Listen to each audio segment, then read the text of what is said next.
l'alphabet hébreu est composé de 22 lettres primordiales qui deviennent 26 dans l'alphabet des Écritures européennes occidentales.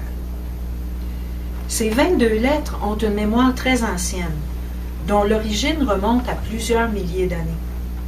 Une mémoire qui s'est transmise de génération en génération de manière tout à fait inconsciente et qui encore aujourd'hui se trouve enfouie dans les couches profondes de notre inconscient collectif. C'est cette mémoire qu'il nous a été donnée de découvrir en parcourant les 22 lettres de la langue éternelle de notre Elohim au cours des dernières semaines. Nous vous offrons aujourd'hui un récit teinté d'humour, de sagesse et de vérité que nous ont offert il y a longtemps les sages d'Israël. Voici donc ce récit intitulé « Qui sera la première ?» Bereshit, au commencement. Un sage d'Israël dit « Nous trouvons ici un renversement de l'ordre des lettres de l'alphabet. Les deux premiers mots, Bereshit bara, au commencement créa, commençant par un bête, tandis que les deux mots suivants, Elohim et, commencent avec Aleph. La raison en est la suivante. Quand l'Éternel s'apprêta à créer le monde, toutes les lettres de l'alphabet attendaient. L'Éternel les contempla et se réjouit d'elles.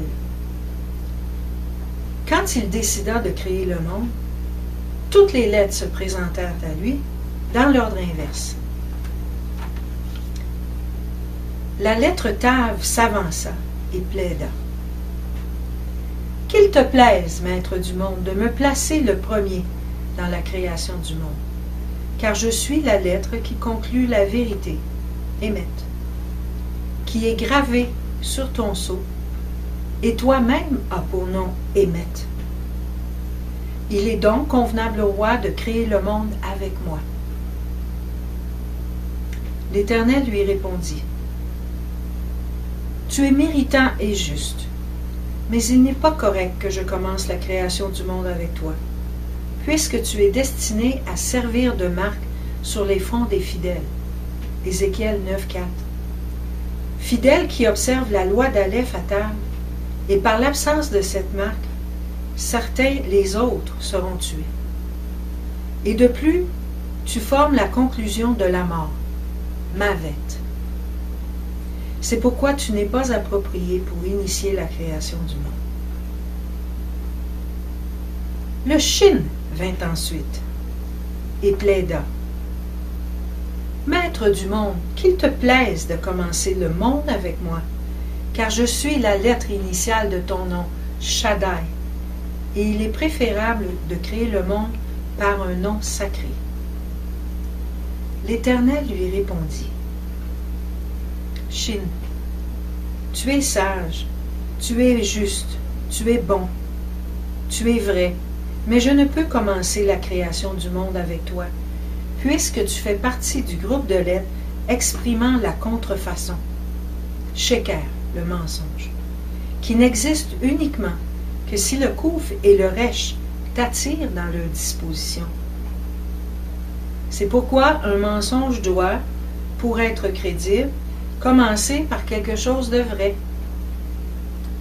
Le Shin est une lettre de vérité, lettre par laquelle les patriarches ont communié avec l'Éternel. Mais Kouf et Resh sont des lettres appartenant au côté néfaste, qui, afin d'être crédibles, s'attachent le Shin, formant ainsi une kécher, conspiration. Ayant entendu tout cela, le Shin disparut.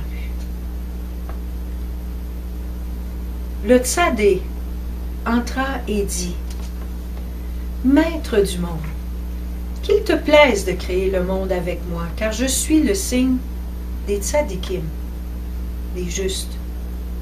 Et toi-même te nommes juste, comme il est écrit, car l'Éternel est juste, il aime ce qui est juste, quiconque est droit contemplera sa face. Comme dans le psaume 11, 7.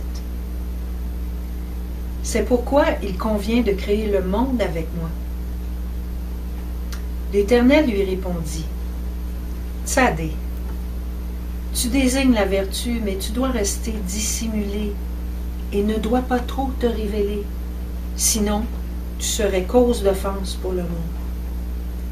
Tu es formé de la lettre Noun, symbolisant le principe féminin, surmonté par la lettre Yod, le principe masculin.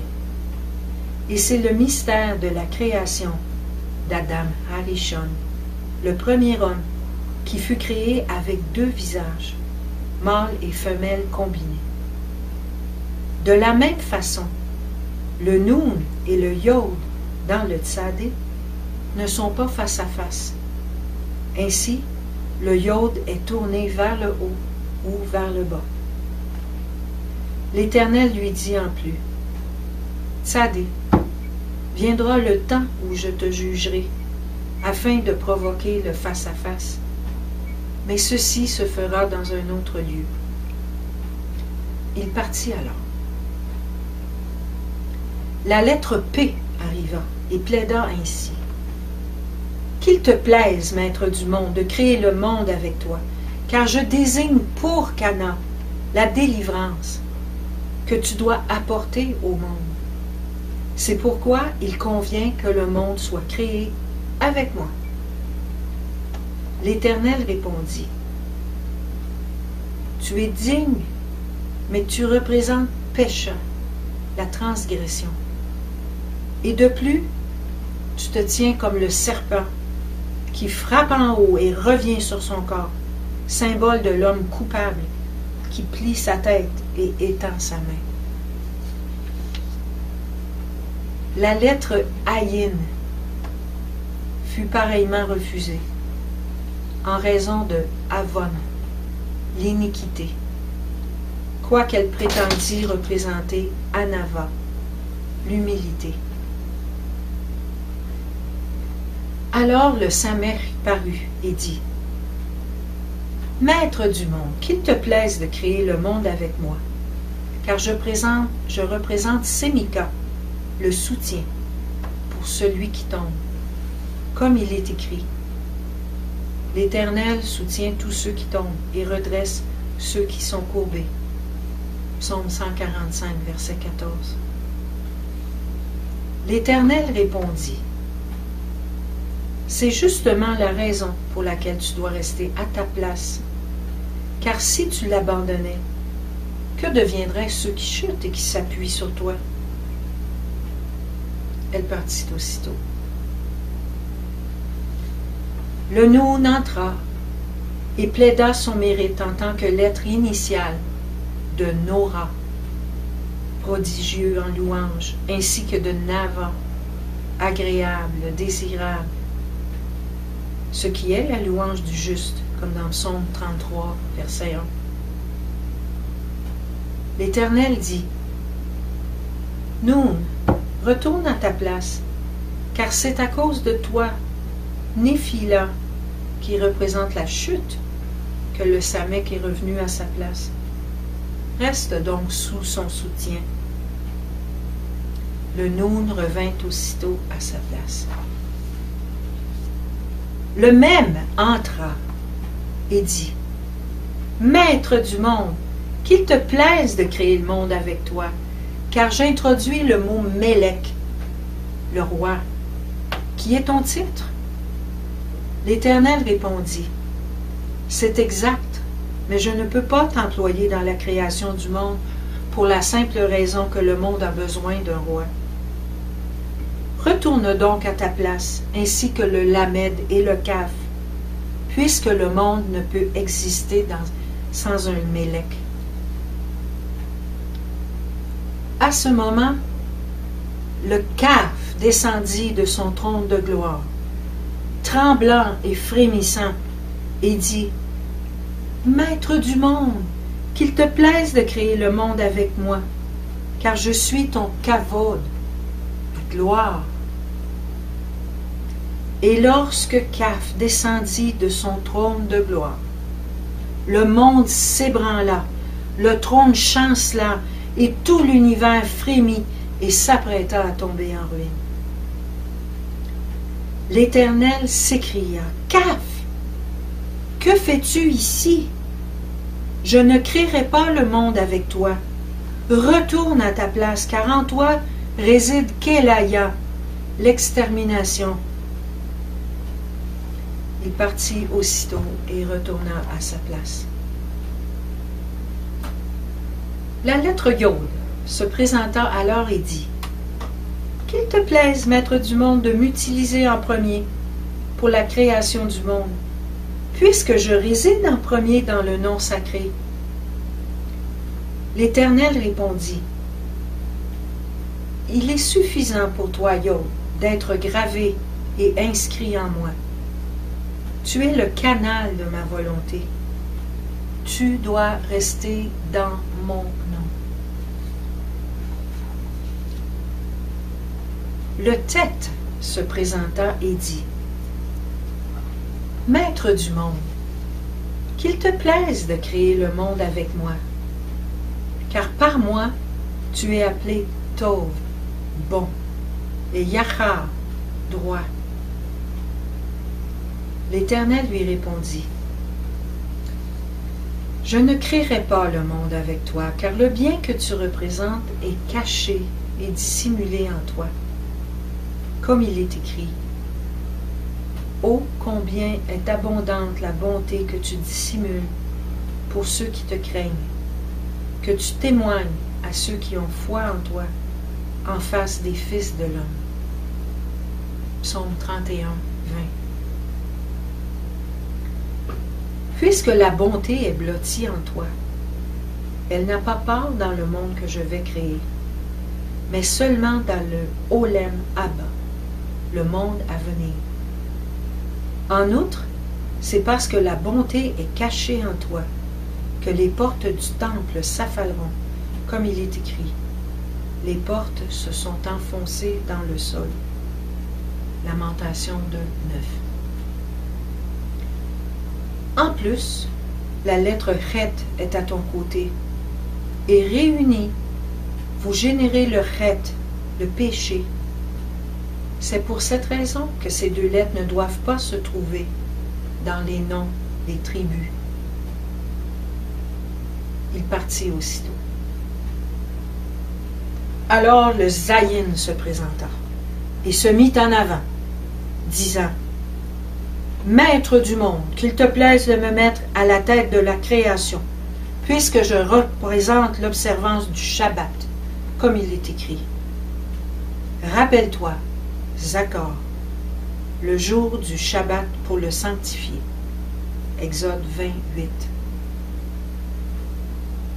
L'Éternel répondit, « Zayin, je ne créerai pas le monde avec toi, car tu désignes la guerre par la forme d'un glaive saillant ou d'une lance. » Zayin se retira aussitôt de sa présence.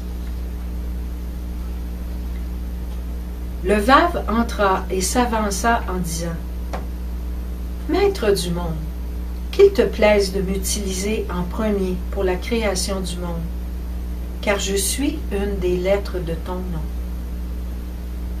L'Éternel lui dit, « Toi, Vav, ainsi que Hé, il vous suffit d'être les lettres de mon nom, de faire partie du mystère de mon nom, gravée et inscrite dans mon nom.